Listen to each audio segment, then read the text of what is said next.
हो गया। 1 मिनट बंद करिए, 1 मिनट बंद करिए, बंद करिए। हो गया।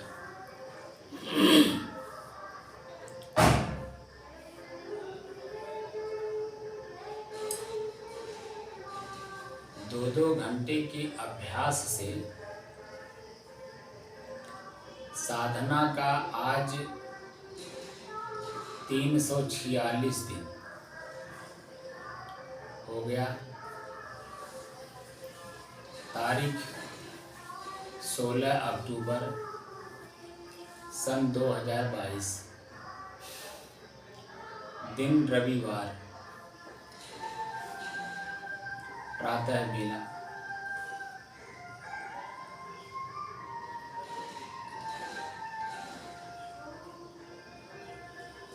आज जो आपने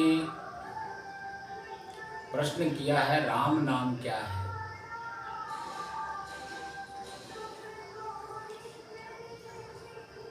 तो राम नाम या शिव मंत्र या वाहिगुरु, ये हमारे स्थान पर बैठे हुए समझदार संत लोग उनके ऊपर प्रयोग करते हैं जिनका मन वासना से ग्रसित है। मैं शरीर हूँ, ये परिवार मेरा है, ये समाज मेरा है, ये घर मेरा है, जो मजबूती के साथ अपने मन को मजबूत कर रखा है।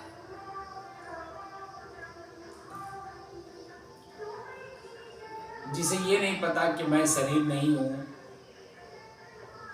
कि परिवार मेरा नहीं है, कि समाज मेरा नहीं है,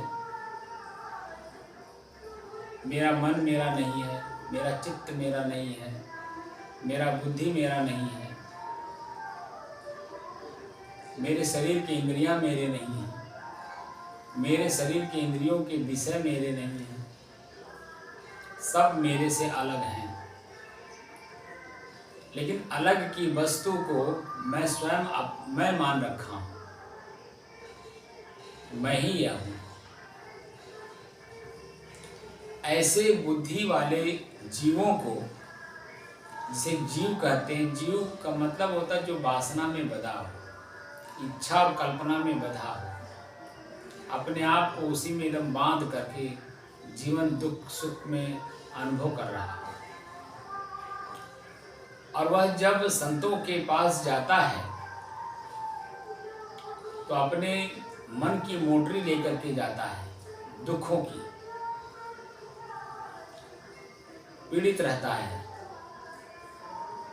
उस पीड़ा से मुक्त करने के लिए तात्कालिक रूप से उसे मंत्र दिया जाता है जाप करने के लिए। जाप इसलिए करवाया जाता है कि उसका चंचल मन, पीड़ित मन, दुखी मन इसी एक शब्द पर आकर पहले टिके, स्थिर हो। जब तक उसका मन एकाग्र नहीं होगा, स्थिर नहीं होगा और शांत नहीं होगा और उसकी समझ तब तक बढ़ेगी नहीं, और जब तक समझ बढ़ेगी नहीं, कोई आगे रहस्यात्मक बात उससे करना उचित नहीं है, क्योंकि वह ऊपर से पानी की तरह निकल जाएगा, भीतर प्रवेश ही नहीं करेगा। अब भीतर प्रवेश नहीं करेगा तो जो तमाम प्रकार की शंकाएं हैं मन के अंदर में, वो शंका दूर होगा नहीं, और शंका जब तक दूर होता नहीं है तब तक मन, चित्त, बुद्धि निश्चिंत नहीं होते हैं, निष्फिक्र नहीं होते हैं। और निश्चिंतता, निष्फिक्रता ही आपके अपने चेतना तक बढ़ने के लिए सहायक होते हैं। और वह सहायक वस्तु स्वयं की चेतना तक ले जाती है। मैं स्वयं कौन हूँ, इस प्रश्न का उत्तर तब मिलता है जब चंचल मन एकाग्र, स्थिर और शांत होता है। और फिर गुरु के बताए हुए रास्ते पर वो जब चलता है, एक एक बात को कंफर्म करता है, संतुष्ट होता है अपने आप में, तब वह अपनी चेतना में लौटता है। गुरु और शिष्य का जो संबंध है वह जैसे गर्भस्थ शिशु अपनी माँ को समर्पित है, तो माँ का सोना जागना, उठना बैठना, खाना पीना सब बच्चे का होता है। उसी तरह से जब शिष्य गुरु को समर्पित होता है, गुरु के गर्भ में जब प्रवेश करता है, उनके सभी वचनों को स्वीकार करता है, तब जाकर के उसकी चेतना जागृत होती है। क्योंकि गुरु शब्दों के माध्यम से ही शिष्य के भीतर प्रवेश करते हैं। जो भी शब्द वो बोलते हैं, और बच्चे के अंदर में, शिष्य के अंदर में अगर शंका है, तो शंका का समाधान भी जब तक ना हो जाए, वह तृप्त ना हो जाए, तब तक गुरु का कर्तव्य है कि उसको तृप्त करे। और गुरु को पता है कि ये चंचल मन है इसका, ये हमारी पूरी बात को पकड़ नहीं सकता है, बल्कि बात का बतंगड़ बनाएगा, शब्द को सुनेगा, शब्द का जो अर्थ है अर्थ का अनर्थ करेगा। इसलिए उसको, उसके चंचल मन को एकाग्र करने की दृष्टि से उसे मंत्र जाप दिया जाता है। बात को समझ में आई जी। मंत्र जाप उसे दिया जाता है जो वासना से अपने आप को चंचल कर लिया है, और चंचल चित्त को पहले एकाग्र करे। तो एकाग्र होने का मूल साधन है कि वह मंत्र का जाप करे। और जब मंत्र का जाप वास्तव में मंत्र के जाप के नियमों के अनुसार किया जाता है, तब बहुत जल्दी आपका चंचल मन एकाग्र होता है। लेकिन अगर आप नियम का पालन नहीं करेंगे तो कितना भी आप रटते रहिए, मैंने बहुतों को देखा है, गृहस्थों को भी देखा, संतों को भी देखा है, जो चंचल मन वाले हैं, वो काम करते रहेंगे, गोमुख लिए रहेंगे, गोमुख में कंठी रहेगा, हाथ उसमें चलता रहेगा, जीभ में राम राम रटते रहेंगे जीभ से, लेकिन आँख खुला है और आँख खोल करके दृश्य भी देख रहे हैं और राम राम ही रट रहे हैं। तो जो दृश्य हमारा आँख देखता है, तो उसमें जो बुराई आती है, उसमें बोलने का मन करता है, तो तुरंत वो जाप करने वाला बोलता भी रहता है, सुन रहे, और भैंसे चरा देना, फलाने आए उसको पानी दे देना, वो कर देना, वो कर देना, ऐसा कर देना, वैसा कर देना। वो बोलते भी रहेगा, जाप भी करते रहेगा, आँख खोलेगा, खुला भी रखेगा। जो कि नियम है कि आप जितने देर मंत्र जाप करेंगे, आपकी आंखें बंद होगी, एकांत में रहेंगी, ताकि दूसरे का कोई आवाज आपके कान तक ना जाए, और स्थिर शरीर से, जिसको सुखासन, वज्रासन या जिस भी आसन से आप बैठना चाहते हैं, बैठ करके और गोमुख लेकर के आराम से आंख बंद करके सूर्य के सामने, सूर्योदय के सामने, या सूर्यास्त में तो नहीं लिखा है, लेकिन सूर्योदय में तो वो लिखा है कि सूर्योदय के पहले या सूर्योदय के समय में सूर्य की ओर मुख करके और आंख बंद करके आप मंत्र का जाप करें। चाहे वह ओम नमः शिवाय का हो, चाहे राम राम हो, सिया राम हो, जय सिया राम हो, या वाहेगुरु वाहेगुरु हो। ये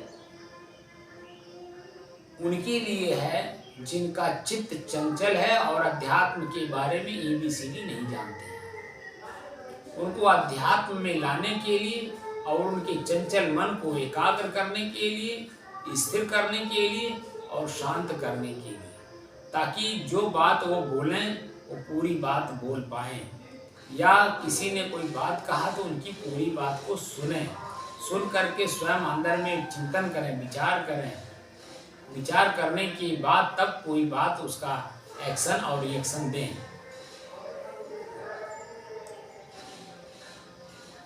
और ऐसा व्यक्ति चंचल आदमी नहीं कर सकता। तो चंचल मन के आदमी को उसको पहले स्थिर कराना होता है। ये मंत्र जाप जो है ये स्थिर कराने के लिए। तो ये पहली सीढ़ी हो गई। और आप लोग अब एक पहली सीढ़ी पर अब नहीं हैं। ये सब सीढ़ियां शुरुआती दौर में आप बहुत पार कर चुके हैं।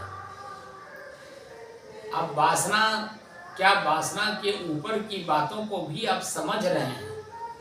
जो मैं बताता हूँ उस बात को पूरा सुनते हैं, मन गदगद होता है, चित्त प्रसन्न होता है और मन शांत होता है। और शांति चित्त का अनुभव भी आपको होता है। जब मन बिल्कुल शांत हो जाता है तो अनुभव होता है कि नहीं? क्यों? मन एकदम बिल्कुल शांत है, कोई मन के अंदर में ना सामाजिक कोई चिंतन है, ना पारिवारिक चिंतन है, ना शारीरिक है। तो सब तरफ से आपका मन शांत है कि नहीं? शांत है। और जब मन शांत है तो चंचल नहीं है ना। और जब चंचल नहीं है तो दुख पश्चाताप पीड़ा में तो नहीं है। तो वो जो स्थिति है वही तो आपकी चेतना की स्थिति है। तो अब आप ये समझ रहे होंगे कि मैं किस चेतना की स्थिति पर हूँ। और आपने बहुत सुंदर अच्छा किया, प्रश्न करके जान लिया। क्योंकि जब तक मन किसी बात को लेकर के मन पीड़ित है या उसी में बार बार चिंतन कर रहा है, तो जब तक उसका रास्ता नहीं पाएगा तब तक वो शांत होगा नहीं। और चेतना जो है वो वासना में चली जाएगी, यानी दुखी रहेगा। मेरी बात का जवाब मुझे सही मिला नहीं, मेरी बात का जवाब मुझे पूरा सही मिला नहीं, मैं संतुष्ट कैसे हूँ? राम नाम बिना सभी लोग यही बात कहते हैं कि राम नाम ही भवसागर से पार होने का प्रमुख जहाज है। उस पर सवार होकर के ही आप भवसागर पार हो सकते हैं। लेकिन साहब ये है कि विषय विकार मिटा करके तब राम नाम जाप किया जाए। भवसागर है क्या? नहीं, विषय विकार ही तो भवसागर है। हाँ, तो उसको मिटा करके। तो भवसागर मान लीजिए भवसागर अंदर में भरा पड़ा है। हाँ, तो उसको पहले खत्म करके। तो खत्म करने का साधन ही बताया गया कि ये पहले राम नाम का जाप करिए। राम नाम का जप जब तक नहीं करेंगे, जो वासना से ग्रसित है व्यक्ति, पीड़ित व्यक्ति, तब तक उसका चित्त शांत पहले तो एकाग्र नहीं होगा। एकाग्र का मतलब होता है किसी एक काम में लगातार जब तक उसका उत्तर उसको संतुष्ट ना कर दे तब तक उसको ढूंढते रहना, उस कार्य को करते रहना, उस पर चलते रहना। मंजिल जब मंजिल मिल जाता है मन संतुष्ट हो जाता है, तृप्त हो जाता है, उसके आगे पीछे कुछ सोचता नहीं है, फिर दूसरी बात को सोचता है, दूसरे काम को फिर निपटारा करता है। तीसरी वाले में साहब हमको मिल गया था, इसलिए वेरिफिकेशन मिल गया। क्या चीज? बीजो वाले 35 है ना, अक्षर 35 वाला। क्या वाला? अक्षर 35 काका काका कुल वाला अक्षर का है नहीं डिटेल, एक अक्षर में क्या बताया? 34। उसी में है कि राम नाम जो है जाप किया जाए, ये विषय विकार मिटा करके। नहीं तो वो जो 34 है वह तो देखिए कबीर साहब के वाक्य को समझना इतना आसान बात नहीं है। कहीं कहीं वो व्यंग बोलते हैं और कहीं कहीं व्यंग बोल करके उसका सॉल्यूशन भी देते हैं। तो उन्होंने जो राम नाम का जप करने के लिए कहा होगा वो तो व्यंगात्मक वचन है पहली बात तो। क्योंकि ये जो समझदार लोग हैं वो सबको, जैसे आप समझदार हैं, अब आपको भी हम कहें कि नहीं मैं कंठी लेकर के बैठ के जाप करिए, और अभी तक ले मैं कंठिए जाप करवाऊँ तो आपका मन जो संतुष्ट नहीं होगा तो ये शांत कैसे होगा और शांति का अनुभव कैसे करेगा? आपने देखा होगा कि शुरू से ही आज तक मैंने कोई ऐसा काम नहीं करवाया अभी तक ले जिससे कि आपका मन दूसरी तरफ डाइवर्ट हो। कहीं दूसरे जगह डाइवर्ट करवाया हो तो बताइए।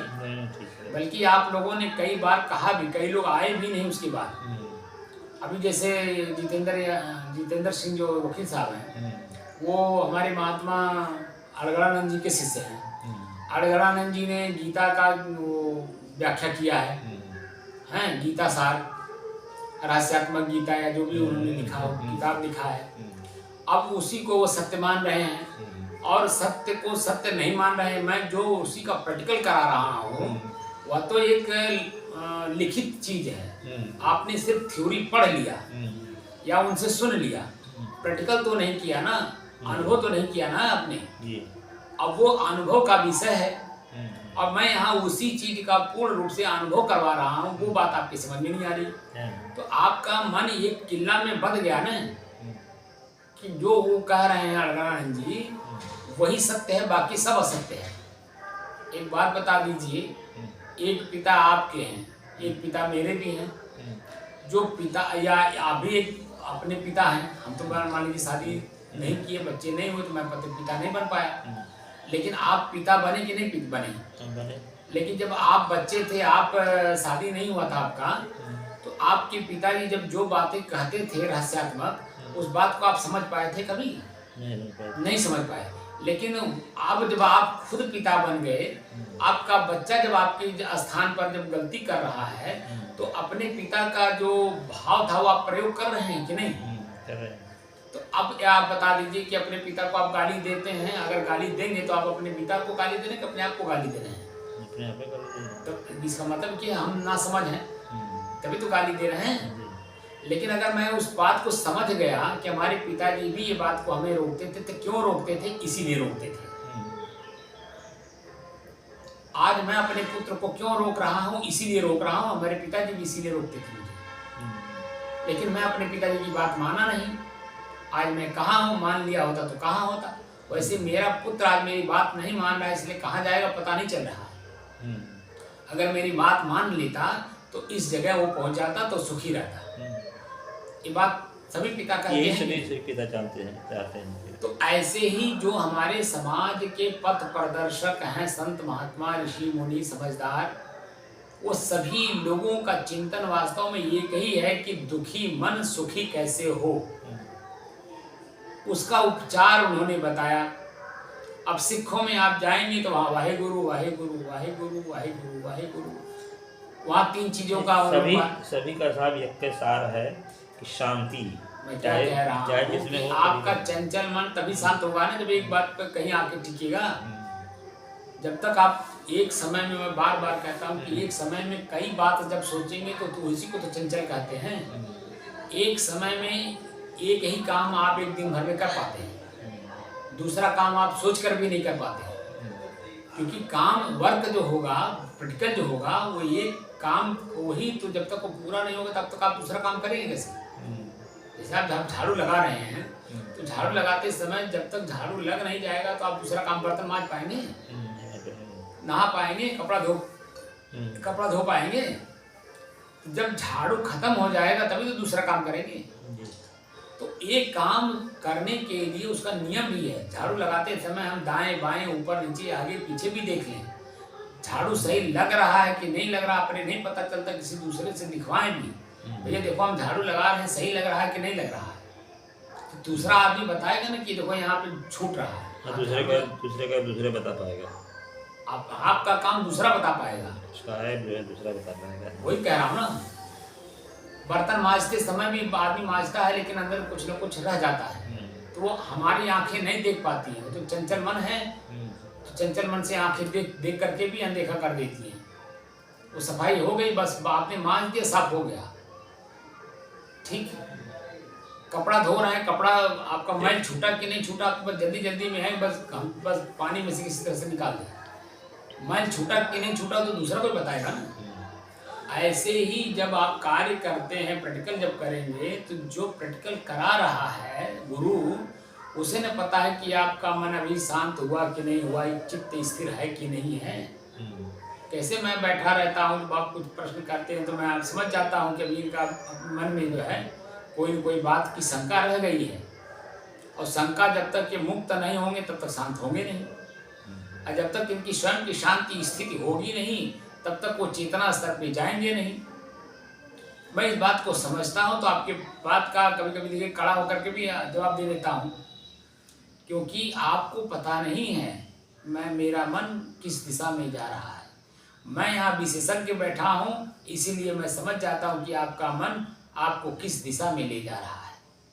हमारा मन किस दिशा में जा रहा है बताइए? अभी आपका मन तो जो पहले से चीजें भरी पड़ी हैं, अभी जो किताब पढ़ रहे हैं उसमें कोई न कोई प्रश्न आपके अंदर में उभर जा रहा है। तो जो चेतना स्तर है, तो चेतना स्तर पे जाने के लिए शंका समाधान चाह रहे हैं कि नहीं चाह रहे हैं? मैं यहाँ बैठा हूँ, आपको पता है कि महाराज जी से पूछूंगा तो महाराज जी हमारे प्रश्न का उत्तर दे देंगे, मैं संतुष्ट रहूँगा। मैं साहब, मैं मात्र इतने जानता हूँ, इतने चाहता हूँ कि जैसे लोग खंडन राम नाम पर करते हैं, उसी को हम मतलब सोचते हैं कि मतलब काहे खंडन करते हैं। देखिए, मुंडे मुंडे मतिर भिन्ने, ये संस्कृत में वाक्य है। जय सर रहेगा तय तरह के विचार रहेंगे। आप दूसरे के विचार को आप नहीं खंडन मंडन कर पाएंगे, उसको मंडन नहीं कर सकते। इसलिए नहीं कर सकते कि उसकी अपनी स्वयं के लक्ष्य अलग है और आपका लक्ष्य अलग है। वो अपने लक्ष्य पे चल रहा हो तो लक्ष्य साफ सबका एक ही है, लक्ष्य में अलग थोड़ो है। मतलब लक्ष्य एक ही है, लेकिन मतलब उसको सोचने के जरिया अलग अलग है, लेकिन लक्ष्य सबका तो एक ही है। नहीं, देखिए, जब लक्ष्य बनता है तो आदमी उस दिशा में चलने के लिए जब तत्पर होता है तो रास्ता ढूंढता है। तो सही जगह पे जब तक वो पहुंचता नहीं है तब तक उसके अंदर में प्रश्न रहता है, ठीक है ना। तो लक्ष्य तो सभी लोग एक ही है कि शांति चाहते हैं, यही ना। हाँ, मोक्ष, एक शांति चाहते हैं। लेकिन शांति क्रिया में तो नहीं ना है, क्रिया को रोका जाएगा तब शांति मिलेगा। शांति क्रिया में नहीं, शून्य स्थान है। तब अब आप बता दीजिए कि जो शून्य के बारे में कुछ जानता नहीं है ABCD, वो शून्य कैसे हो जाएगा अचानक। आज अभी कोई पहला दिन आए, ध्यान में बैठे, आप उसको आज जो 346वां दिन हम लोगों का चर्चा चल रहा है, इसको उसको डायरेक्ट आप सुनाइएगा, वो क्या समझ पाएगा। क्योंकि 346 दिन उसमें तो एक दिन भी आया नहीं। अटपटा लगेगा उसको, वो तो अटपटा ही नहीं, वो तो लगेगा कि क्या बोल रहे हैं, समझ में नहीं आ रहा है, क्योंकि बुद्धि पकड़ेगी नहीं ना। अच्छा, बुद्धि पकड़ेगी नहीं तो क्या होगा, वो कल से आना ही बंद कर देगा। इसलिए हमें आपसे आज 346वां का बात करना है, लेकिन उस व्यक्ति से तो पहले दिन वाला बात करना पड़ेगा ना। लेकिन आपका कान सुनेगा तो आप कहेंगे देखिए बाबा जी उनको भटका रहे हैं। क्यों? क्योंकि आप 346 दिन वो जो पीछे वाला वो बात को भूल गए कि मैं भी भटका हुआ था, लेकिन धीरे धीरे महाराज जी यहाँ तक ले आए। अब मेरा मन संतुष्ट हुआ है, तृप्त हुआ है, तो उसमें तृप्त नहीं रहेगा, वो बात को सुनने लगेगा और तुरंत आपका ही मन कहेगा देखो महाराज जी भटका रहे हैं। ये तो मालूम होगा। सीधे सीधे जब नहीं हमको जैसे हमको बता रहे हैं वैसे इनको भी बताते, लेकिन वो सीधे सीधे पकड़ लेता तो सीधे सीधे ही मैं बता देता, लेकिन वो सीधे पकड़ नहीं पाएगा ना। तो पहले दिन वाला बात 346 दिन पहले जो हुआ है वो बात आज उससे करना पड़ेगा जो पहले दिन आया है, और धीरे धीरे 346 दिन जब उसका पूरा होगा तब इस लेवल पर आएगा। और तब तक जब उसके कुछ लोग ज्यादा ज्ञानी होते हैं साहब, वो जल्दी पकड़ लेते हैं। नहीं, वो तो बौद्धिक ज्ञानी होते हैं ना, आचरित ज्ञानी नहीं होते हैं। वो बौद्धिक पढ़ लिए हैं, सुन लिए हैं, बात समझ रहे हैं। पढ़ने सुनने से आप भी तो बहुत पढ़े, बहुत सुने, बहुत, यहाँ तक कि बहुत संतों का सानिध्य भी आपने किया है, लेकिन जो चर्चाएं मैं यहाँ कर रहा हूँ उन सबसे अलग है कि नहीं? अलग है, डिफरेंट है कि नहीं? नहीं सही है। तो आप बताइए। अब ये चलने का मार्ग है साहब, इस मार्ग में अच्छा लग रहा है। वही बात कह रहा हूँ ना, स्वयं जब चलते हैं कोई मार्ग नहीं मिला था साहब, मतलब वही तो मैं कह रहा हूँ कि आपका 75-76 साल उम्र बीत गया, आपने बहुतों का सानिध्य किया, बहुतों के पास आप गए, सेवा भी किए हो, लाखों रुपया खर्चा भी किए हो, लेकिन जो चीजें आज आपको मिल रहा वो मिला उनसे नहीं मिला ना। उनकी जो मानसिक पीड़ा थी, शारीरिक पीड़ा थी, सामाजिक पीड़ा थी, धर्म की पीड़ा थी, वो पीड़ा आपके ऊपर भी आ गया। अब आपको हमने पिता बनाने की कोशिश की है, पितामह आप स्वयं बनेंगे। पिता के जो फर्ज हैं, जब आप अपने नाती पोता के साथ पालन करेंगे, बेटे के साथ पालन करेंगे, बहू के साथ पालन करेंगे, तो वही पितामह आप कहवाएंगे। जिंदा रहते ही पितामह कहवाएंगे, लेकिन जब पिता की हैसियत को समझेंगे तब ना। तो वैसे माया के पितामह तो हो ही चुका होता है। नहीं, वो तो शरीर से पितामह हो गए ना, शरीर से पितामह, बौद्धिक स्तर पे पितामह नहीं हुए हैं। बौद्धिक स्तर पर पितामह स्वयं बना जाता है। हाँ, हमारा फर्ज क्या? हमारा फर्ज आप सिर्फ सुपरवाइजरी है, बच्चे अपना काम करें, बस हमारा काम देख रेख करना है कि कोई काम ऐसा गलत ना करने पावे जिससे कि वो दुखी हों और उनके साथ साथ मैं भी दुखी हूँ। तो उस पर देख रेख करना आपका काम है, उनके काम को रोकना नहीं, उनके काम को काम की तरह कराना कि ताकि ये दुखी ना होने पाए। तो जब आप काम के बारे में जाने रहेंगे, समझे रहेंगे, किए रहेंगे, तब न करवाएंगे जी। और आप जब जाने ही नहीं है, आप चाहते हैं कैसे तत्काल में तुरंत कोई काम। आप देखिए हमारे महाराज जी भी बार बार हम उनसे कहते हैं कि आपके पास जो संसाधन है या जो लोग हैं प्रयोग करने कराने वाले, उनको आप ट्रेनिंग देते रहिए। आप जब आग लगता तब कुआं खुदवाते हैं, जब कोई आ जाता है तो आप उसको उसके सामने सिखाते हैं कि पानी ऐसे लाया जाता है, ऐसे बैठा जाता है, ऐसे किया जाता है, ऐसे बोला जाता है। तो वो जो व्यक्ति है आपके सामने, उसके सामने जब आप डांटते हैं तो आप भले महान बन जाए, लेकिन उस बच्चे के साथ जो वो बच्चा आपको अच्छा नहीं मानेगा, क्योंकि उसको अपनी बेइज्जती समझता है, क्योंकि आपने उसे ट्रेनिंग नहीं दी। ट्रेनिंग देने के बाद जब प्रयोग कराते हैं, अब प्रयोग कराने के बाद जब वो उस समय में नहीं डांटा जाता है, नहीं बोला जाता है, बल्कि बाद में उसको प्रैक्टिकल करा करके उसको सिखाया जाता है कि कोई व्यक्ति आता है उसके साथ व्यवहार कैसे करना चाहिए। वो व्यवहार मैं आपको बताता हूँ कि कई तरह के लेवल के आदमी हैं, उस लेवल के आदमी के साथ कैसे व्यवहार किया जाता है, जब हमें जानकारी होगी तभी तो हम सिखाएंगे किसी को। हमें पता नहीं है और तत्काल में हम आप सिखाना चाहते हैं कि प्रधान जी के पिताजी कमिश्नर साहब आ रहे हैं, उनके साथ ऐसी बात बोलना है। पहले से अगर मैंने ट्रेनिंग दे रखा तो आप प्रयोग करेंगे तो उसमें कुछ गलतियां आएंगी, तो उस समय ना बोलें, हम प्रयोग करने दें। तो क्योंकि सामने वाला भी तो आपके व्यवहार को देखेगा तो कुछ बोलेगा, और बाद में जब मैं वो चले जाएंगे तब फिर मैं दोबारा उसका ट्रेनिंग कराऊंगा। जो ट्रेनिंग मैंने दिया था उसका प्रयोग आपने किस तरह से किया कि ताकि उनको बोलने की जरूरत पड़ गई। और अगर आपने मेरी बात को पूरी सुने होते, पूरा प्रयोग किए होते, तो वही व्यक्ति आपको शाबाशी देता और हमें भी शाबाशी देता कि महात्मा जी आपने अच्छा ट्रेनिंग दिया है, अच्छा सीख दे रहे हैं, ये बात होती। लेकिन वो मेरे सामने ही कह रहे हैं कि देखो महात्मा जी के पास हो तो ऐसे रहा जाता है, ऐसे रहना चाहिए। वो वहाँ डांटेगा नहीं, लेकिन एक शब्द जरूर बोलेगा कि आपको ऐसे रहना चाहिए, क्योंकि वो उनको पता है कि समाज में कैसे, किस व्यक्ति के साथ कैसे रहा जाता है। क्योंकि उनके साथ वो भी महात्माओं के पास जाते रहते हैं, एक दूसरे से जुड़े हुए हैं, कहीं ना कहीं कनेक्टिविटी सबकी रहती है और वो उस चीज़ को जानते हैं। और हमारे जैसे अनेकों साधु उनके पास भीख मांगने जाते भी हैं। महाराज साहब जी, हमारा खितवा कोई ले लिया, हमारा घरा कोई ले लिया, हमारा आश्रम कोई ले लिया, हमारा चिलवा हमें को जब मारने हमें को धमकिया रहा है।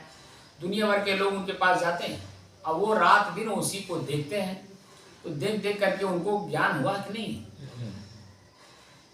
तो वो बात जो कहते हैं बहुत पॉइंट की बात कहते हैं, लेकिन हमारा मन मस्तिष्क पकड़ता नहीं है। अरे तो एक दिन के लिए आए बाटा ऐसे सिखा चल गए आदमी को ज्ञान साहब अपने गलती से ही होता है। हाँ, जब तक स्वयं गलती करता नहीं है और इसीलिए तो मैं कह रहा हूँ कि एकाग्र मन जब रहता है तो अपनी गलती को पकड़ता है और अपनी गलती को स्वयं फिर ठीक भी करता है। जब उसका मन एकाग्र होगा तब ठीक भी कर देगा। चंचल मन आपका अगर है तो आप गलती पे गलती करते हैं, आपको गलती महसूस नहीं होता है, बल्कि गलती को ही आप सही आपका मन मानता है कि मैं जो कर रहा हूँ सही कर रहा हूँ।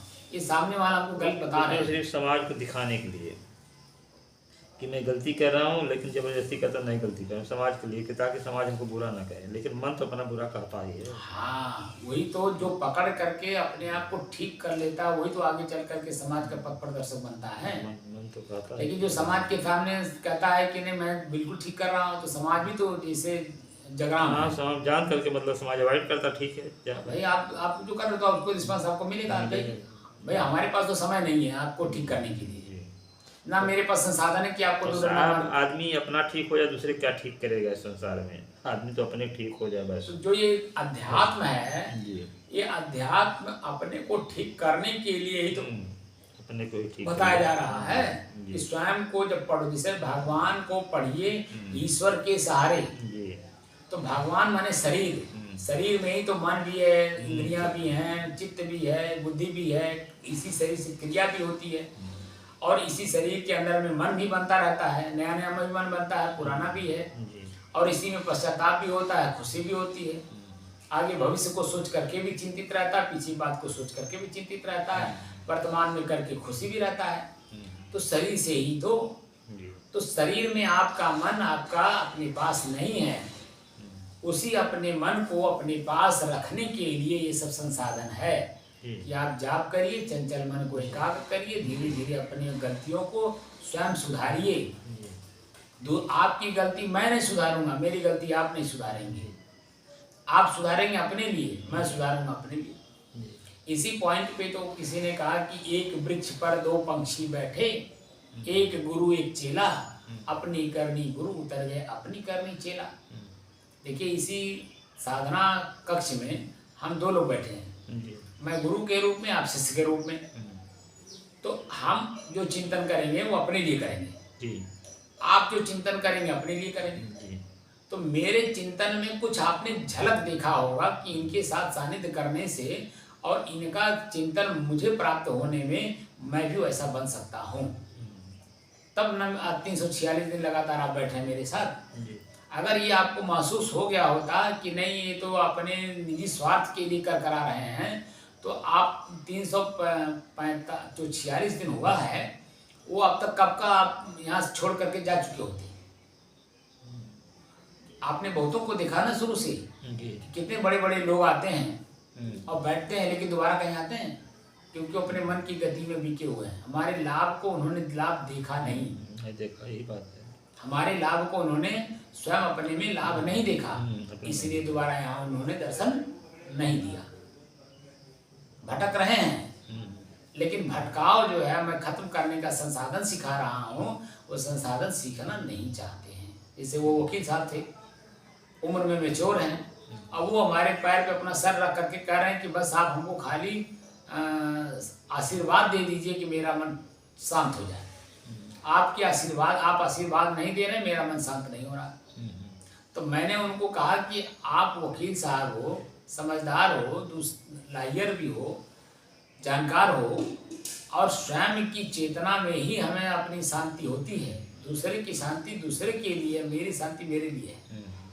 तो मैं तो आपको स्रोत देना चाहता हूँ, आप अपना थोड़ा सा परिश्रम करिए, स्वयं स्रोतित हो जाइए, स्वयं अपने आप में स्रोत ऐसा ले लीजिए, बना लीजिए कि जब चाहें, जहाँ चाहें, जैसे चाहें, जिस रूप में चाहें, अपने मन को शांत करके अपनी चेतना में स्थिर हो जाए। मैं वो चीज़ सिखा रहा हूँ, लेकिन हमारी बात को पकड़ नहीं पाए। आज देखिए जब वो ज़्यादा से ज़्यादा 10 दिन आए, उसके बाद आए ही नहीं। तो उनका पान पुकार जो छूटना था वो भी नहीं छूटा। तो बुराई भी लिए रहना चाहते हैं, मन शांत भी करना चाहते हैं, चेतना स्तर पे जाना भी चाहते हैं, मोक्ष भी प्राप्त करना चाहते हैं, कैसे होगा हमें बताइए? क्यों जी। हो सकता है क्या? संभव है? नहीं, बिल्कुल नहीं होगा। तो आप मंत्र जाप करिए, चाहे पूरा गीता रट डालिए, घोल के पी जाइए, तो कुछ नहीं होगा। क्योंकि जब तक आपके स्वयं की जो पहले से पकड़ी हुई बुराई है वो छूटा नहीं, जब छोड़ेंगे तब न जानेंगे कि कितने परिश्रम से बुराई त्याग किया जाता है। आज जो मैं साधु हूँ, हमारे अंदर में ना पान है, न बीड़ी है, न सुरती है, न गांजा है, न भांग है, पान पुकार कुछ भी नहीं है। यहाँ तक कि लौंग इलायची का भी आदत नहीं है। यहाँ तक कि भोजन का भी आदत नहीं है कि ऐसे मिले तभी खाऊंगा। यहाँ तक कि सोने का भी मेरी आदत नहीं है, कि बैठने की आदत नहीं है। यहाँ तक कि कपड़ा पहनने की भी आदत नहीं कि ऐसा कपड़ा मिले तभी पहनूंगा। यहाँ तक कि संसाधन जो प्रयोग किया जाता है, बस, कार, जीप, जो भी, इस पर भी मेरा कोई लक्ष्य नहीं है। कि मुझे तो काम दिखाई देता है, मोटरसाइकिल से जाना हो, पैदल जाना हो, बस से जाना हो, ट्रेन से जाना हो, हम किसी भी साधन से चले जाते हैं, क्योंकि हमें काम दिखाई देता है। वहाँ हमें फैकल्टी नहीं दिखाई देती, नहीं हम ये साधन रहेगा तब जाएंगे, हमें तो काम दिखाई देता है। यानी दुख, हमारा दुख हमें स्वयं ही निवृत्त करना है। बात समझ आएंगे नहीं? जी सर। तो जब वर्ग दिखाई देगा तो संसाधन अपने आप ही। तो हमारा वर्ग क्या है? हमारा वर्ग हमारा चेतना है। हम अपनी चेतना में जाना चाहते हैं। तो चेतना में जाने के लिए बाह्य किसी भी चीज़ में अगर मैं फिक्स हो जाऊंगा तो चेतना हमारी रह जाएगी? हमारी चेतना हमारे में कैसे आएगी? तो हमारा मन पहले से भटका हुआ है और आज भी भटक जाएगा और भटक जाएगा। इसलिए मैं, आपने देखा होगा कि बैठने के लिए भी मैं आप लोगों को छूट देता हूँ। चाहे पैर फैला के बैठिए, चाहे पलथी मार के बैठिए, चाहे दीवार से सट करके बैठिए, चाहे जैसे बैठिए। ये शरीर को बैठाना है। बैठाना तो मूल रूप से मन को है। मन बैठा ही नहीं है, शरीर को बैठा के क्या करेंगे? रीढ़ की हड्डी सीधी हो, आठों इंद्रियां आपकी जागृत हों, ये हो वो हो, ऐसा हो ऐसा। हम कुछ भी नहीं कहते, बस कहते बस अपने श्वास को अपने से अलग होकर के देखो। एक ही चीज का अभ्यास कराते हैं, और जैसे जैसे आपका मन एकाग्र होता गया वैसे वैसे अब पूरी बात को हमारी समझते हैं। अगर मैं उस प्रक्रिया में कहीं जरा सा भी मैं कुछ घुसा दिया होता तो आज आपकी चेतना जागृत नहीं होती, ये वासना समझ में बात आपको नहीं आती। लेकिन अब धीरे धीरे धीरे धीरे धीरे धीरे जैसे जैसे आप अपना दृष्टि भद्रष्टा भाव साक्षी भाव का अभ्यास कर रहे हैं और उसमें पूर्णता प्राप्त हो रहा है, अब आपको हमारी चेतना आपके अंदर में स्वयं आप देखिए प्रवेश कर गई है। कर गई कि नहीं? क्यों? क्योंकि जो मैं बोलता हूँ आपकी बात कान सुनता है, मस्तिष्क उसमें संतुष्ट होता है कि सही बोल रहे हैं। लेकिन यही बात मैं पहले चंचल मन से जब बोलता, आपका मन चंचल था, जब मैं बोलता था तो कहाँ पकड़ में आती थी? क्योंकि आपका मन तो कहीं फिक्स है, गीता में, रामायण में, इनमें उनमें, ये वो जो आपने सुना देखा भोगा किया था उसमें फिक्स था। तो याद भूल गया सर। हाँ, कुल भूल गया भाई। भूलेगा ही, वो आपसे अलग है तो अलग अलग की चीज अलग होगा ही ना। चाहे भूले चाहे ना भूले, तो अलग है, अलग की वस्तु अलग होनी ही होनी है, चाहे आज हो चाहे 10 जन्म बाद हो। होना हो, जो होना हो तो होना ही होना है। तो वो जो आपने आज ही कर दिया तो अच्छी बात हो गई ना। तो अब आपकी चेतना स्वयं में जागृत हो रही है। अब वो चेतना जब अपने आप में परिपुष्ट हो जाएगी, मजबूत हो जाएगी, फिर तो पूछना ही क्या। वही तो स्थिति मैंने बताया था 3 दिन पहले कि इसी स्थिति को आपको मजबूत करना, बनाए रखना है, बस तब शांत रहना है। लेकिन आज देखिए तीसरे चौथे दिन फिर प्रश्न आपके मन में आ गया कि ये लोग क्यों खंडन करते हैं, क्यों मंडन करते हैं। जानकारी तो करना चाहिए साहब। नहीं, मैं नहीं कह रहा हूँ जानकारी नहीं करना चाहिए, जैसे मन में शंका आई कि जैसे एक बात तुमको और आई थी बीच में कि जैसे जल है और गर्म करने के बाद में गर्म हो जाता है, तो उसका रूप बदल जाता है, तो गर्मी क्या है? जैसे 5 तत्व, पांचों तत्वों में आपस में मिले रहते हैं, उसका मैंने उत्तर दिया ही था जो आप बताए थे। तो मैंने बता दिया, आपका मन संतुष्ट हो गया, आगे उसमें कोई प्रश्न नहीं किया। तो वही जो प्रश्न नहीं करना वही तो संतुष्टि है, वही तो स्थिर बुद्धि हुई। अब आपकी फिर मन में प्रश्न आ गया कि मंत्र जाप क्या है, जाप क्यों किया जाता है? तो वासना मुक्त होने के लिए। नहीं, मैं ये प्रश्न नहीं किया हूँ साहब कि जाप क्यों किया जाता है। मेरा प्रश्न आप समझ नहीं पाए। मेरा प्रश्न यह था कि जाप जो राम राम राम राम किया जाता है वह वासना, विषय वासना मुक्त हो करके ही किया जाए, तब उसका लाभ है। लेकिन वासना तो इच्छा को कहते हैं ना। हाँ, कल्पना को कहते हैं। हाँ। तो वासना इच्छा जब विषय विकार, हाँ वही विषय विकार। हाँ। तो विषय विकार जब मुक्त हो जाएंगे तभी तो चेतना स्तर पे जाएंगे। हाँ, तब राम नाम किया जाए। नहीं, तब राम नाम नहीं किया जाता। तब वहाँ पर तो शुद्ध चिंतन होता है, शुद्ध चिंतन होता है। मन जो पश्चाताप में या किसी शंका में डूबा हुआ है, शंका का समाधान जब तक नहीं होता तब तक मन तृप्त नहीं होता है। राम भी तो चेतन है, आप समझ जाइए।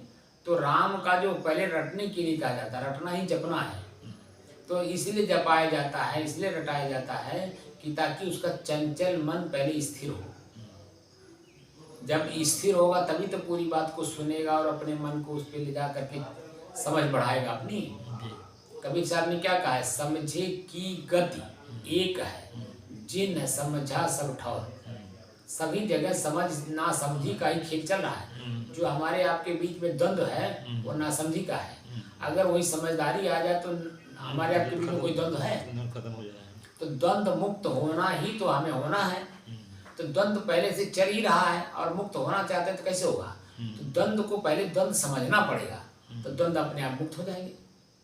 तो आपका मन जो है वो किसी न किसी चीज में चंचल है, स्थिर नहीं है, समझना नहीं चाहता है। तो उसको समझदारी लाने के लिए पहले तो मन को एकाग्र करना जरूरी होता है, फिर स्थिर करना जरूरी होता है, फिर शांत। ये 3 स्थिति जब एक सिधाई में हो जाएगी तब आपकी चेतना वहां से शुरू होगी। तो जो अभी चेतना तो दूर की बात है कि आपका मन एकाग्र नहीं है, तो एकाग्र करने के लिए मंत्र जाप दिया जाता है, तब वासना मुक्त होता है। जब वासना मुक्त होता है तब जाकर के उसकी चेतना वहां से शुरू होती है। वो पहले से वासना मुक्त होकर के वो कैसे कर पाएगा? वासना मुक्त होने के लिए प्रैक्टिकल करना होता है, सभी इंद्रियों को बंद करना होता है। 10 द्वारे तारी लावे तब दयाल के दर्शन पावे। अब वही बात गीता भी कहती है कि 10 द्वाराणि संयमे, 10 इंद्रियों को संयमित करो। तो जब तक 10 इंद्रियां आपकी संयमित नहीं होंगी तब तक जो है आपका मन एकाग्र नहीं होगा। अब एकाग्र नहीं होगा, स्थिर नहीं होगा, और स्थिर नहीं होगा तो शांति का अनुभव कैसे करेगा? शांति का अनुभव जिस दिन आपको हो जाएगा, आपका मन शून्य हो करके अपनी शांति का स्थिति अनुभव कर लेगा, उस दिन से ये और चीज़ें फीकी लगने लगेंगी। जो शंका भी आएगा उसका समाधान भी आप अपने अंदर में ढूंढ लेंगे, और अगर नहीं भी ढूंढ पाए हैं तो उसको अवॉइड कर देंगे कि नहीं वो हमारे रास्ते का नहीं है। आपके अंदर से ही आवाज़ आएगी, और अपनी आवाज़ को मजबूती के साथ पकड़ना। हम परेशान क्यों हैं? अपने अंदर में ही 2 आवाज़ होती है, कथा करो कथा ना करो। पहले हम इसी तो कन्फर्म कर लें। तो अपनी आवाज़ को कन्फर्म सुनने के लिए चंचल मन का एकाग्र होना जरूरी है, और एकाग्रता स्थिरता में बदलना जरूरी है, और स्थिरता शांति में बदलना जरूरी है। क्योंकि जब तक मन शांत नहीं रहेगा तो अपने अंदर भीतर की आवाज़ को पकड़ नहीं पाएगा। बात समझ रहे कि नहीं? और जब शांत मन हो जाता है तो अपने भीतर की आवाज़ को तुरंत पकड़ लेता है, और जैसे पकड़ता है तुरंत तृप्त हो जाता है, आगे उसमें कोई प्रश्न ही नहीं रह जाता है। तो स्वयं के अंदर की जो आवाज़ है उसे पकड़ने के लिए बाह्य वृत्तियों का त्याग करना बड़ा जरूरी है। तो बाह्य वृत्ति का त्याग ऐसे आसानी नहीं, इतना आसान नहीं है कि जब आप तुरंत त्याग कर देंगे, उसको थोड़ा परिश्रम करना पड़ता है। क्योंकि आप ही ने अपने शांत मन को चंचल बनाया है, खुद बनाया है, और खुद चंचल मन को एकाग्र स्थिर और शांत करना पड़ेगा, वो प्रक्रिया है। तो जाप जो है वो सिर्फ मन की चंचलता को एकाग्रता में बदलने का साधन है। क्या है? चंचल मन को एकाग्र होने में जो सहायक साधन है वह है मंत्र का जाप। बात समझ गए कि नहीं? तो मंत्र जाप वो पहली सीढ़ी है, और उसी सीढ़ी पे ही अगर आप पूरा जीवन भी रहे आप रह जाएंगे तो दूसरे का नहीं, आपका खुद का है। आगे का रास्ता आप जानना नहीं चाहते हैं, प्रयोग करना नहीं चाहते हैं, और चाहते तो साहब हमको पूर्ण मालूम हो गया रास्ता जो है, मतलब अब मालूम हो गया ना, पूरा मालूम हो गया कि रास्ता है क्या, अब करना क्या है और कहाँ पहुँचना है। हमको सब जानकारी है साहब, मैं करता हूँ उसी को। लेकिन यह जो है मतलब बिचौ की जो बात मैं पूछ लेता हूँ कि मतलब ये भी बीच बीच की लफड़ाएँ हैं, लेकिन उससे हमसे कोई फर्क नहीं है। अच्छी बात है, उससे क्या जो हमारे मन के अंदर में शंका है वो समाधान नहीं है। मन का शंका समाधान हो जाता है। तो एक ही शांत जाता कि सिर्फ एक शांति होना ही मूल चीज़ है बस, बाकी और कुछ नहीं है। बाकी कुछ साधन से वहाँ तक पहुँचने का साधन है बस। वहाँ तक शांति पूरे विश्व में जो लोग हैं पहुँचने का साधन है। अब जैसे मैं मोड़ घाट पे हूँ, तो मोड़ घाट इस एरिया में जितने भी लोग मेरे पास बैठेंगे तो मैं मेरे से जो सुनेंगे वही तो सत्य मानेंगे जी। अब मैं यहीं बगल में ही आपके दूसरे गांव में मैं नहीं हूँ, दूसरे संत हैं, तो दूसरे संत के पास भी तो लोग जाते होंगे चंचल मन वाले, तो वो जो समझ में उनके जो आता होगा वो संसाधन बताते होंगे, अब वो उसका पालन करते होंगे तो वो उसी को सत्य मानते हैं। ठीक है ना? तो एकाग्र करने के लिए जितने लोगों के पास आप जाएंगे उतने संसाधन बताएंगे, बात समझ रहे हैं? लेकिन मूल जो है वह है ईश्वर, यानी अपने ही श्वास को अपने से अलग शुरू से ही अभ्यास करिए, उसमें कोई हो गया तो मिलाइए न, मिलावट न करिए। मिलावट नहीं तो जब मिलावट किए तो आप खुद संशय में पड़ जाएंगे, और संशय आत्मा विनश्यति, संशय ही आपके चित्त को भ्रमित करता है, और भ्रमित चित्त जो है करने वाला काम नहीं करेगा, न करने वाला काम पहले कर लेगा, नीचे जाएगा, है कि नहीं? इसलिए जो भी काम करिए उसके बारे में पूर्ण जानकारी रख करके और निश्चिंत होकर के करिए, तब उसका बेनिफिट आपके मन पर बुरा असर नहीं डालेगा, यानी पश्चाताप में नहीं डूबेगा। वह चित्त की प्रसन्नता को प्रदान करता है, आपका मन चित्त बिल्कुल प्रफुल्लित, प्रसन्नचित और आनंदित रहता है, और उसकी व्याख्या करता रहता है। लेकिन जहाँ गलती हो जाती है तो देखिए किसी से कह भी नहीं पाता है, और अंदर अंदर परेशान पश्चाताप करता रहता है। पश्चाताप करता रहता है। तो वो जो पश्चाताप है वही तो दुख का कारण है, उसे ही तो हमें मुक्त होना, अपने आप को उसी पश्चाताप से ही अपने आप को मुक्त करना है, और उसी का संसाधन हम लोग जानते हैं। और किताबों में जो हम लोग लिखते हैं ना, वो खाली थ्योरी लिखते हैं, और थ्योरी से आप लोगों का मन संतुष्ट नहीं हो सकता जब तक वो प्रैक्टिकल नहीं करेंगे। समझ रहे हैं कि नहीं? तो मूल चीज़ जो ये साधना मैं सिखा रहा हूँ, ये प्रैक्टिकल करा रहा हूँ। अब यहाँ मैं देखिए कोई ग्रंथ पढ़ने के लिए मैं अलाउ नहीं करता हूँ। बस ग्रंथों का जो मुख्य सार है वो मन की एकाग्रता है। मन आपका एकाग्र हो, स्थिर हो और शांत हो, और समझदारी आपका बढ़ाने के लिए मन अगर शांत नहीं है तो किसी की बात पूरी सुनेंगे नहीं, उसमें विश्लेषण करेंगे नहीं, चिंतन करेंगे नहीं, तो आपके मन में जो शंका है वो समाधान होगा नहीं। बात को समझेंगे कि नहीं? तो जाप क्या है? सिर्फ मन की एकाग्रता का एक साधन है, और वह भी जो अध्यात्म के बारे में ABCD नहीं जानता है उस व्यक्ति के लिए है। लेकिन जैसे जैसे आप मंत्र का जाप आगे करते जा रहे हैं, मन एकाग्र होता जा रहा है, तो उसी एक ही संसाधन को पूर्ण मत मान लीजिए कि वही सब कुछ है। उसके आगे भी संसाधन है आपके मन की गति को पकड़ने के लिए। तो आगे का संसाधन भी जानने के लिए प्रयास करना चाहिए। उसका संसाधन क्या है? मंत्र जाप के बाद जो है प्रयोगात्मक भी तो है ना। जैसे आपने देखा होगा कक्षा 1 में जब बच्चा पढ़ता है तो रटवाया जाता है, अब वही जब रट लेता 2 के 2, 2 दूनी 4, 2 3 6, 2 चौका 8, 2 5 10, 2 6 12, 2 7 14, 2 8 2 8 16, 2 9 18, 2 9 20। जब वो रट लेता है और कक्षा 2 में जाता तो कक्षा 2 में थोड़ी रटाया जाता है 2, जितना यहाँ कक्षा 1 में रटा उसके आगे रटवाया जाता है। तो कक्षा 5 तक कम से कम 30 तक पहाड़ा याद करवा दिया जाता है। उसके बाद गणित में उसी का प्रयोग करवाया जाता है। जब वो रटे रहता तभी तो गणित में प्रयोग करता है, रटे ही नहीं रहेगा तो प्रयोग कैसे करेगा? तो ये जो रटना हम लोग सिखाते हैं जो प्रयोगात्मक है, वो आगे प्रयोग करते समय उसका जरूरत पड़ता है। बात समझ गए कि नहीं? और भी कुछ करना है। अब जैसे कख गग है, कख गग नहीं रटाएंगे तो आगे उसमें मात्रा लगा करके शब्द बनाना तो कैसे बनाएंगे? क्यों? पहले स्वर और व्यंजन रटवाया जाता है कि नहीं? क ख ग घ च छ ज झ ट ठ ड ढ त थ द ध न प फ ब भ म य र ल व छ त्र ज्ञ, ये रटवाया जाता है। उसके बाद फिर मात्रा भी रटवाया जाता है। अ आ इ ई उ ऊ ए ऐ ओ औ अं अः। आ की मात्रा, छोटी ई की मात्रा, बड़ी ई की मात्रा, छोटा ऊ की मात्रा, बड़ा ऊ की मात्रा, ए की मात्रा, आई की मात्रा, औ की मात्रा। ये मात्राएं क्यों रटवाई जाती हैं? क्योंकि उसको प्रयोग करना है। क पर कौन मात्रा लगा है? ओ की, तो क में ओ मिला दिए, क्या हुआ? को। क पर ए की मात्रा लगानी है तो क धन ए, तब के होगा ना। तो ऐसे मिला करके जब पढ़ाया जाता है तभी तो आगे जन्म शब्दों को समझता है। उसका फिर उसके बाद शब्द जब पढ़ लेता है तो उसका अर्थ भी जानने की कोशिश करता है। फिर एक शब्द में कई शब्द मिले हुए संधि विच्छेद भी पढ़ाया जाता है।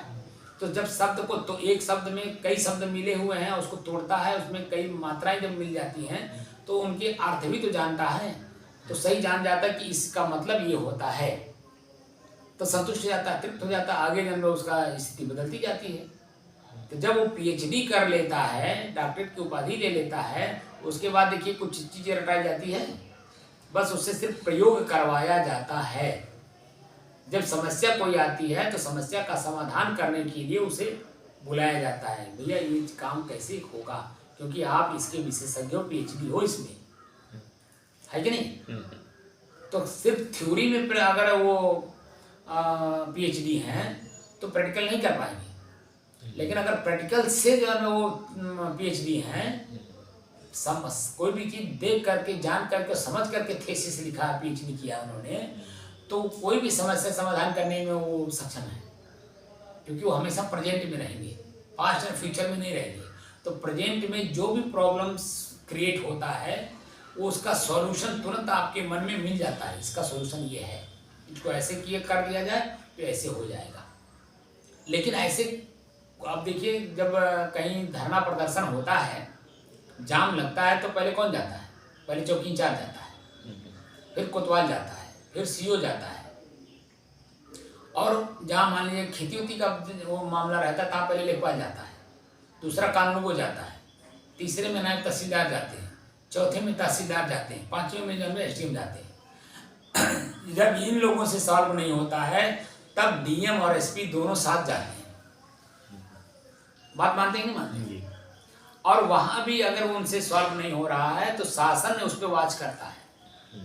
तो शासन देखता है कि डीएम वहाँ जा करके मार खा के चले आए, तो फिर जबरदस्त डीएम को भेजा जाता है जो प्रेजेंट ऑफ माइंड्स रखता हो। तब शासन अपने पास से भेजता है, उस डीएम को तुरंत सस्पेंड करता है या ट्रांसफर करता है, और दूसरे डीएम को वहाँ अपॉइंटेड करता है, और तुरंत जा करके वो उसको सॉल्व करता है। तो ये वॉच कौन करता है? सरकार करती है कि नहीं हर पॉइंट में? तो ऐसे ही सरकार आप स्वयं हैं, स्वयं सरकार, स्वयं सत्ता हैं, लेकिन स्वयं सत्ता आप अपनी जानकारी नहीं रखते हैं, इसलिए जो है इंद्रियों के विषयों में फंस जाते हैं। तो इंद्रियों के विषयों को समझने, जानने और प्रयोग करने की दृष्टि से प्रथम दृष्टिया मंत्र का जाप करवाया जाता है। बात समझ में आ गई पूरी? अब तो कोई इसमें शंका नहीं रह गया। तो इसे इस अध्याय को यहाँ समाप्त किया जाए। साहिब